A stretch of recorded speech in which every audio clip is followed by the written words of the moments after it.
So hello everyone, welcome to another lecture of the Sanskrit series.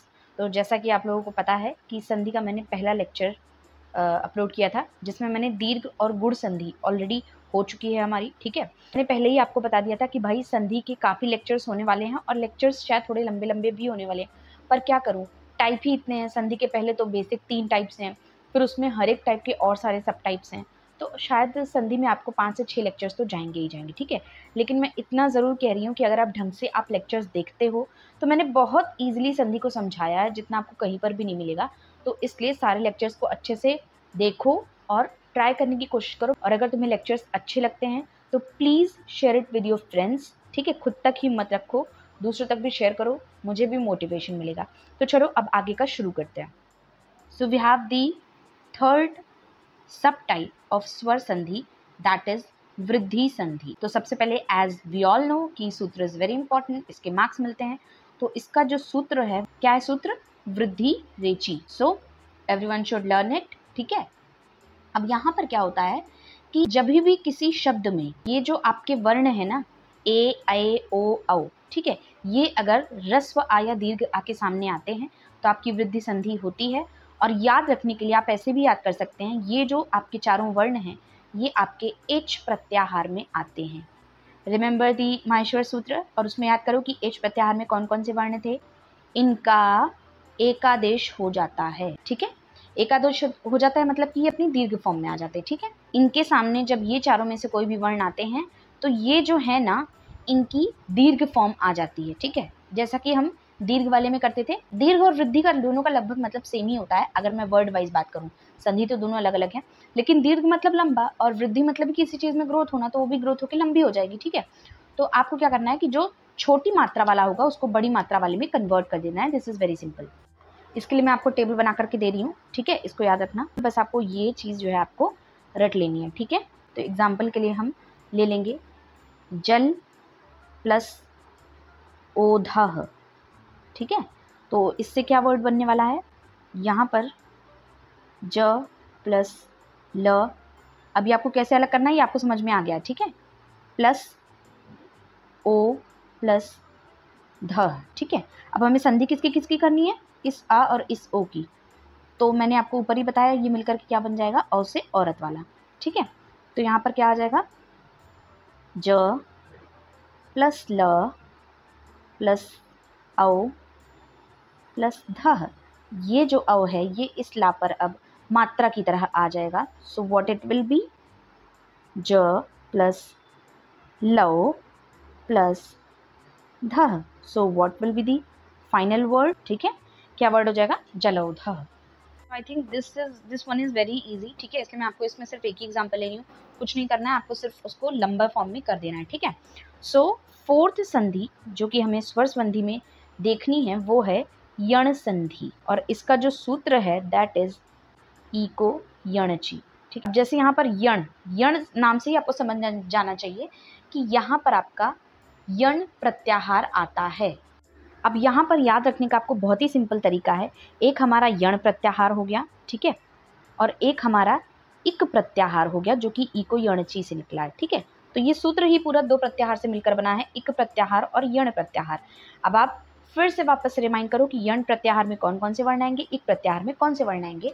तो यहाँ पर यण संधि में सिंपली ये है, इक प्रत्याहार के वर्ण, इक प्रत्याहार के कौन से वर्ण हैं, ई, उ, रुल, र, क तो हम लोग ऐड करेंगे नहीं। ठीक है, तो इन वर्णों के सामने अगर आपका अ से लेकर के अ तक के कोई भी वर्ण आते हैं, ठीक है, तो आपका ये जो इक प्रत्याहार के वर्ण हैं वो आपके यण प्रत्याहार के वर्ण में चेंज हो जाएंगे।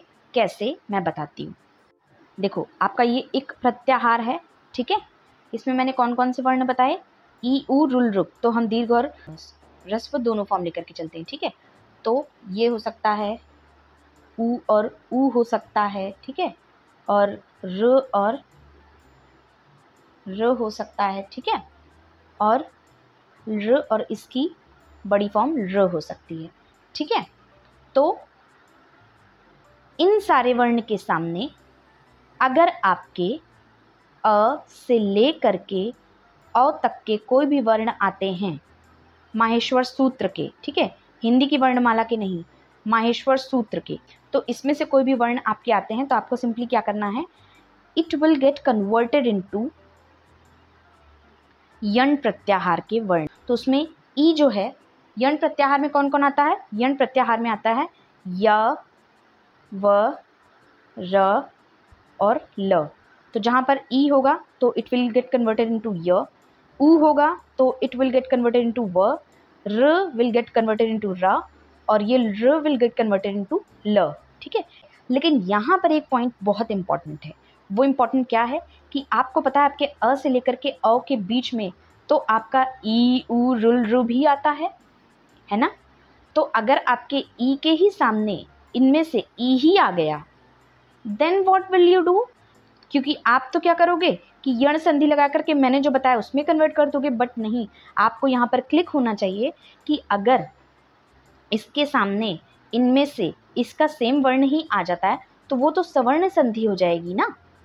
तो वो आप यहाँ पर वृद्धि संधि नहीं लगाओगे। रिमेंबर, ये बहुत ही इंपॉर्टेंट है, ना कि आप ये वृद्धि संधि वाला लगा दोगे, ठीक है। चार्ट बना करके दे रही हूँ ना, वो याद रखना, ठीक है, वृद्धि संधि के लिए। सो अब आप ये टेबल देख सकते हैं कि ई के सामने अगर अच प्रत्याहार के अ से अ के बीच में से कोई वर्ण आता है, ई जो है आपकी वो य में कन्वर्ट हो जाएगी, उसी तरह उ जो है वो व में कन्वर्ट हो जाएगा, र जो है वो र में कन्वर्ट हो जाएगा, ल जो है वो ल में कन्वर्ट हो जाएगा। सबके नीचे हलंत लगा हुआ है, ठीक है। बस यहाँ पर वही जो मैंने पहले बताया, याद रखना कि सेम वर्ण नहीं आने चाहिए।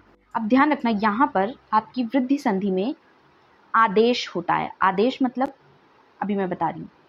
फॉर एग्जाम्पल 3 लोग खड़े हैं और मैं थोड़ा टाइप इंसान हूँ, और यहाँ पर उन तीनों में से जो बहुत ही ज़्यादा शांत या बहुत शाय, बहुत एक बच्चा है, मैं उससे कहती हूँ, इसको आदेश देती हूँ, ओए हटो तुम वहाँ से, ठीक है, और मैं उसको वहाँ से हटाकर मैं खुद वहाँ पर बैठ जाती हूँ, ठीक है। तो दिस इज आदेश। तो यहाँ पर भी यही होता है। हमने ऊपर क्या देखा कि भाई अगर ऐसी सिचुएशन होगी तो फॉर एग्जाम्पल मैंने ऊ वाला ले लिया तो ऊ की जगह आपका व आकर के बैठ जाएगा। इसका मतलब यहाँ पर वो जो है वो गुंडा होगा जो कि ऊ को हटा करके बैठ जाएगा, ठीक है। आदेश वाला पॉइंट है ना, ये एमसीक्यू व्यू से थोड़ा सा इंपॉर्टेंट हो सकता है, तो ध्यान रखना। वो पूछ सकते हैं कि किस संधि में आदेश होता है, तो ई को यणची वृद्धि संधि में आदेश जो है वो होता है। अब मैं आपको एग्जाम्पल देती हूँ, ठीक है। एग्जाम्पल में क्या है, हमने 2 शब्द लिए, हमने लिया मधु और हमने लिया अरी, ठीक है। तो अब this is very simple, condition match हो रही है। म प्लस ध, छोटा ऊ है तो हम छोटा ऊ लगाएंगे, रस्व दीर्घ नहीं, ठीक है। और अ प्लस री, अब ऊ और आ के बीच में संधि हो रही है, कंडीशन बन गई वृद्धि संधि वाली, ऊ और आ, तो ऊ किस में कन्वर्ट होगा, याद करो, it will get converted into व, ठीक है। तो हमारा क्या आ जाएगा यहाँ पर, तो आपका ऊ की जगह तो व आ जाएगा और ये अ आपका सेम एज इट इज आ जाएगा, ठीक है। यहाँ पर और ये हलंत नहीं होगा, ठीक है, क्योंकि ये तो आना चाहिए ना। यहाँ पर वर्ड आपका क्या, मदरी, ठीक है। क्यों, थोड़ा सा इजी होगा समझने के लिए। इति प्लस आदि, ये शब्द हमारे बहुत यूज में आता है ना, इति प्लस आदि। तो इसे हम कैसे करेंगे, ई प्लस त, छोटी ई की मात्रा लगी है तो हम छोटी ई यानी रस्व ई अलग कर लेंगे, अ प्लस दी, ठीक है। तो ये क्या हो जाएगा यहाँ पर, अब देखो ये ई और अ के बीच में संधि होनी है, तो फिर से आप समझ गए कि यहाँ पर कौन सी है, वृद्धि संधि, जहाँ पर ई किस में कन्वर्ट हो जाएगा आपका य में, ठीक है, और आ एज इट इज चला आएगा। तो हम क्या लिखेंगे, ई प्लस त प्लस ई कन्वर्ट हो गया य में, तो उसकी जगह हमने लिख दिया य, आ हमने एज इट इज लिख दिया और हमने लिख दिया दी, ठीक है। तो यहाँ पर क्या हो जाएगा, ई प्लस त्य, अब त भी आधा है य भी आधा है, लेकिन य के साथ हमारा आ जुड़ जाएगा, तो यहाँ पर य और आ जुड़ करके हो जाएंगे या प्लस दी, तो ये क्या बन जाएगा, ये बन जाएगा इत्यादि, ठीक है। सो आई थिंक वृद्धि संधि आपको कंफर्म हो चुकी है। अब हमारी लास्ट स्वर संधि बचती है जो इम्पॉर्टेंट है तो उसके अलावा और भी 3, लेकिन जो इम्पॉर्टेंट है वो है आपकी 5th, दैट इज अयादि संधि, ठीक है। एचो अय वायावह, ठीक है। जिसे संस्कृत अभी तक नहीं पता है वो ध्यान रखिए, इस डॉलर वाले निशान को हम लोग संस्कृत में अ बोलते हैं, ठीक है, अ, ठीक है। तो एचो अय वायावह, अब यहाँ पर क्या निकलता है, यहाँ पर आपको दो चीज़ें इससे पता चलती हैं कि इसमें एक तो एच प्रत्याहार होता है, ठीक है। तो एच प्रत्याहार के जो वर्ण हैं ए, ऐ, ओ, औ, इनके सामने जब आपका कोई स्वर आता है, स्वर किस में से, अ टू र में से, ठीक है, एक्सेप्ट सेम, ठीक है, एक्सेप्ट सेम, सेम नहीं आएंगे, वरना सेम आएंगे तो फिर क्या हो जाएगा, सवर्ण हो जाएगी, ठीक है। तो एक्सेप्ट सेम, तो जब इनके सामने ये में से कोई वर्ण आते हैं तो आपके एच प्रत्याहार के जो वर्ण हैं दे गेट कन्वर्टेड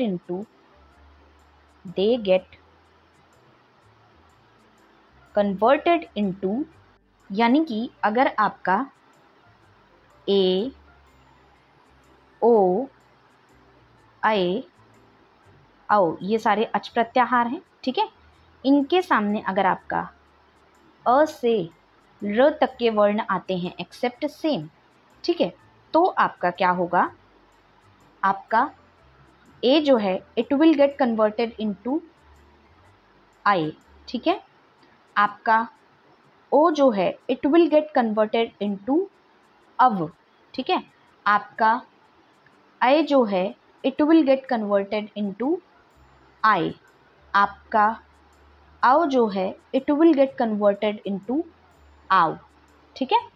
तो बस आपको यही टेबल पूरी याद रखनी है, ठीक है, बहुत ही सिंपल और छोटू सा, ठीक है, जिसमें हम ए को कन्वर्ट करने वाले हैं, तो ने प्लस,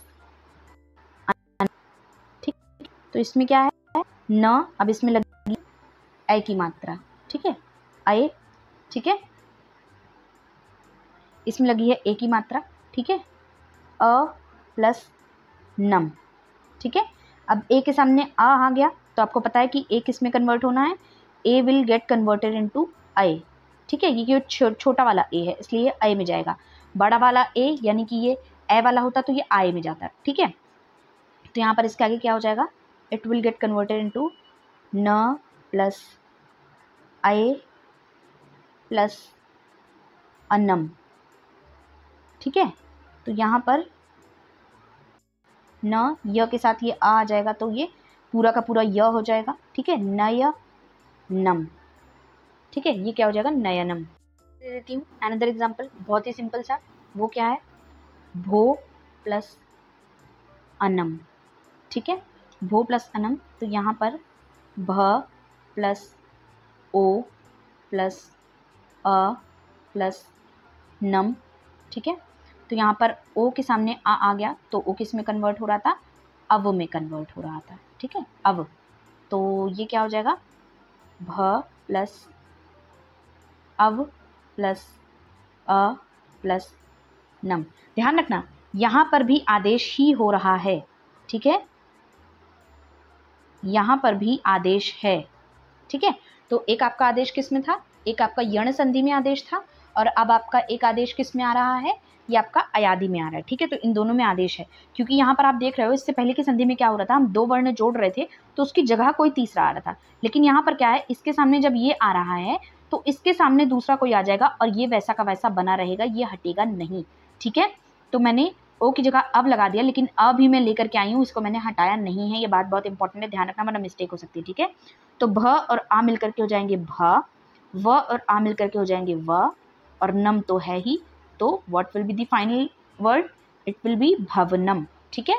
चलो सिक्स्थ वाली जो है, अब ध्यान रखना ये जो मैंने पांचों बताई है ना, सवर्ण, गुण, वृद्धि, यण और अयादि, दीज आर वेरी इंपॉर्टेंट, लेकिन बाकी ये जो तीन संधियां हैं जो कि आपकी पूर्व रूप, पर्व रूप और अभंग आदेश है, जिसमें से अभंग आदेश तो बहुत ही रेयरली पूछी जाती है, लेकिन पूर्व रूप, पर रूप कभी कभी आ सकती है, लेकिन मैं आपको फिर भी बता देती हूँ, ठीक है। तो हमारी जो छठी संधि है, जो स्वर संधि है, वो है हमारी पूर्व रूप संधि। व्हाट विल बी सूत्र, सूत्र है इसका एंगः पदांतदति, ठीक है। तो ये आपका सूत्र है जो कि आपको याद ही रखना है। अब इसमें आपको कंडीशन क्या ध्यान रखनी है, इसमें आपको कंडीशन ये ध्यान रखनी है कि बहुत ही सिंपल है, ए या ओ, ह्रस्व ए और ह्रस्व ओ, दीर्घ वाला नहीं, इनके सामने अगर आपका ह्रस्व अ यानी कि छोटा आ आता है तो आपको इस ह्रस्व आ को कन्वर्ट कर देना है अवग्रह चिन्ह में, ठीक है, अवग्रह चिन्ह में, ठीक है। क्या होगा, हमने शब्द लिया ग्रामे प्लस अस्मिन, ठीक है। तो अब क्या हो जाएगा, ग्रा प्लस म प्लस ए प्लस अस्मिन, ठीक है। तो ए के सामने अ आ गया, कंडीशन फुलफिल हो गई, एंग पदांतति सूत्र लगेगा, पूर्व रूप संधि होगी और आपका ये जो अ है it will get converted into अवग्रह चिन्ह। इसमें कोई फर्क नहीं पड़ेगा, एज इट इज आ जाएगा, ठीक है। तो ये क्या हो जाएगा आगे जा करके, ये हो जाएगा ग्र प्लस म प्लस ए प्लस अस्मिन, ठीक है। तो ये म और ए की जगह में आ जाएगा, यानी कि ये हो जाएगा ग्रामे अस्मिन, ठीक है। 7th संधि है हमारी पर रूप संधि। इसके पहले वाली पूर्व रूप थी, तो नाम में कंफ्यूज नहीं होना है, ध्यान रखना। इसका जो आपका सूत्र है वो क्या होगा, एंगी पर रूपम, ठीक है। ये आपका सूत्र हो जाएगा, ठीक है। इसकी कंडीशन है कि एनी उपसर्ग, ठीक है, कोई भी उपसर्ग हो। अब इसके लिए आपको उपसर्ग पढ़ना है लेकिन थोड़ा बहुत जानना चाहिए, ठीक है। किसी भी उपसर्ग के सामने अगर आपका ए या ओ, ठीक है, आए और ओ की बात मैं नहीं कर रही हूँ, जहाँ मैंने जो चीज़ नहीं लिखा है नहीं बोला है वहाँ पे अपने आपसे दिमाग मत लगाना। रस्व ए और रस्व ओ की बात हो रही है, औ से औरत वाला या फिर ऐसे ऐनक वाले ए की बात नहीं हो रही है, ठीक है। तो अगर ये कंडीशन आपकी होती है, इस केस में क्या होता है, इन दोनों का एकादेश हो जाता है और बाद वाला अ जो है वो आ जाता है मात्रा में, ठीक है। अब यहाँ पर ये उपसर्ग भी कौन सा होगा, ये आपका अकारांत उपसर्ग होना चाहिए, ठीक है। मैंने पहले के वीडियो में अकारांत आकारांत ये सब बहुत ही डिटेल में समझाया है, इसलिए मैं कह रही हूँ पहले के वीडियो देखो। अगर आप अभी भी देखना शुरू कर रहे हो ना तो कोई भी लेट नहीं है, पहले के वीडियोस देखते जाओ, क्योंकि मुझे भी पढ़ाई रहती है, मुझे भी काम रहते हैं, तो मैं ऐसा नहीं हो पाता है कि हर हफ्ते हर एक वीडियो आ रही है, ठीक है। तो आपको अच्छा खासा टाइम मिलता है प्रैक्टिस करने का, और अभी आपके पास बहुत टाइम है। अगर आप फर्स्ट ईयर का, अगर आपका फर्स्ट टर्म हो भी चुका है या जो नेक्स्ट जो बैच आने वाली है उनके पास तो टाइम ही टाइम है, कुछ भी उनको तो कुछ सोचना ही नहीं। तो अगर मैं यहाँ पर आपको एग्जाम्पल दूँ इसका, तो एग्जाम्पल क्या है, फॉर एग्जाम्पल प्र, ठीक है। प्र एक उपसर्ग है, ठीक है, जिसे हम इंग्लिश में प्रेफिक्स और सफिक्स पढ़ते हैं ना, वैसे ही हमारे यहाँ पर हिंदी में या फिर संस्कृत में कह लो उपसर्ग और प्रत्यय होते। तो प्र एक उपसर्ग है, ये आ गया एषकः, ठीक है। तो हमें क्या करना है, हमने क्या कहा, इन दोनों को ही हमें जोड़ देना है, एकादेश एकादेश मतलब कि एक साथ जोड़ देना है, और ये जो मात्रा आ रही है ना इसको हमें इस पे लगा देना है, ठीक है। कैसे, प्र प्लस ए, तो ए की मात्रा क्या होती है, ए की मात्रा इस तरह होती है, ठीक है। तो प्रे, ठीक है, तो ए श कह, जिसमें से ए हम हटा देंगे, मैंने आपको बताने के लिए लिखा था, ठीक है। तो प्रेषकः, तो ये क्या आ जाएगा, प्रेषकः, ठीक है। तो this will be the final word, ठीक है। एक और समझा देती हूँ, शरीर थोड़ा सा मतलब थोड़ा सा ऐसे हट के जाता है, तो इतना कुछ ज़्यादा कुछ समझ में नहीं आता है, ठीक है। सेकेंड एग्जाम्पल आपका क्या है, प्र प्लस एषणम, ठीक है। तो इसमें ज़्यादा स्टेप्स भी नहीं करने होते हैं, इस ए को इस पे मात्रा में लगा देना होता है, और यहाँ पर आपका हो जाता है प्रेषणम, ठीक है।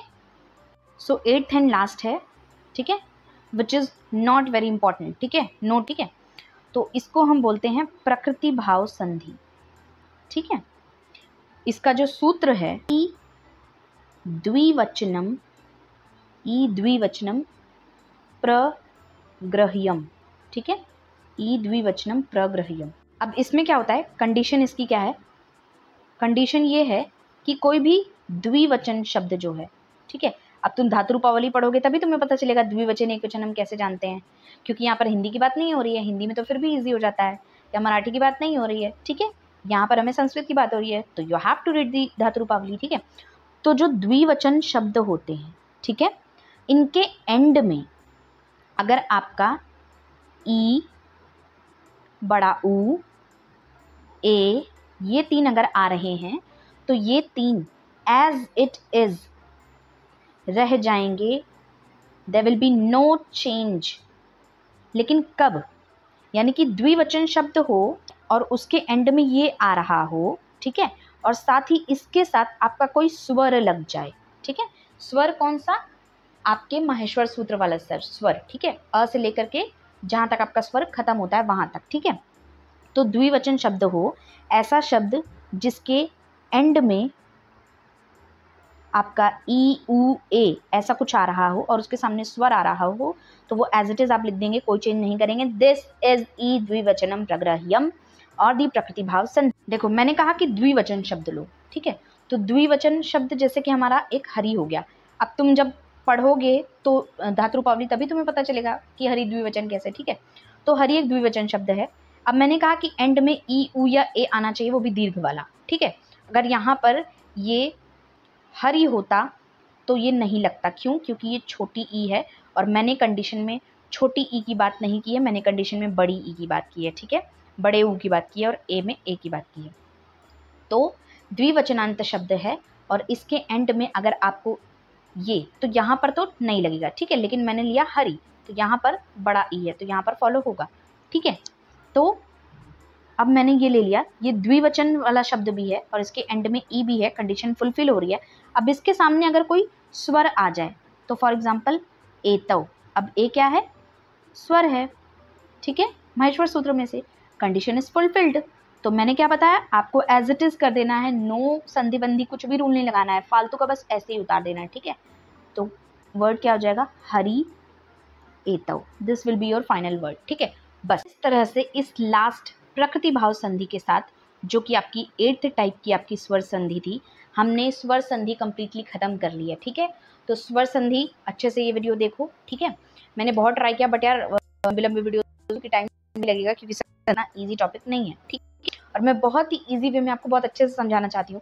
कोई ऐसे बड़े बड़े रूल, देखो किताबी लैंग्वेज लिखने का क्या मतलब है जब वो किताबी लैंग्वेज बच्चे को समझ ही नहीं आ रही है, ठीक है।